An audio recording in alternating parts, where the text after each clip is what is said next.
देखिए, जिस तरह से भारतीय जनता पार्टी की साजिशें वो लगातार सामने आती रही हैं। चुनाव आयोग कहीं ना कहीं भारतीय जनता पार्टी का सहयोग करता नजर आता है। इसलिए जो चुनाव आयोग की पारदर्शिता को लेके, निष्पक्षता को लेके लगातार सवाल उठ रहे हैं। लगातार गुजरात में, महाराष्ट्र में, उत्तर प्रदेश में जहां जहां चुनाव होते हैं, चुनाव आयोग पे गंभीर प्रश्न खड़े होते हैं। और अब जिस तरह से वोटर लिस्ट को लेके वहाँ बिहार में जो कुछ भी हो रहा है वो बिल्कुल ठीक नहीं है।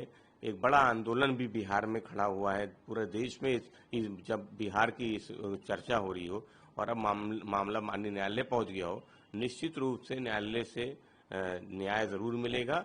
और ये लड़ाई जो चुनाव आयोग के खिलाफ है, चुनाव आयोग की निष्पक्षता और पारदर्शिता के खिलाफ है, वो ये लड़ाई आगे भी जारी रहेगी। देखिए, जिस तरह से उत्तर प्रदेश का जब विधानसभा चुनाव था, उसमें बहुत भारी संख्या में मतदाताओं के नाम को काटा गया।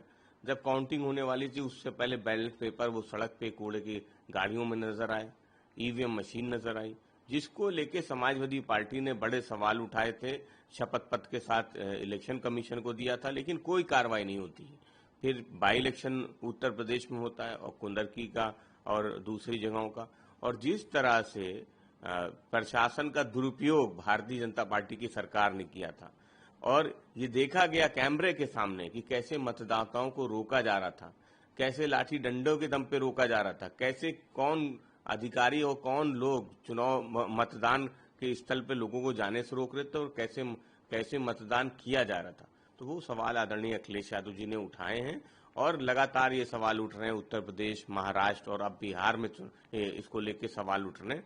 तो कहीं ना कहीं लोकतंत्र की मजबूती के लिए जरूरी है कि चुनाव आयोग निष्पक्ष रहे, लेकिन चुनाव आयोग निष्पक्ष नहीं है। चुनाव आयोग की निष्पक्षता पे सवाल है और चुनाव आयोग पे ये सवाल उठते रहेंगे जब तक चुनाव आयोग निष्पक्ष तरीके से काम नहीं करता है।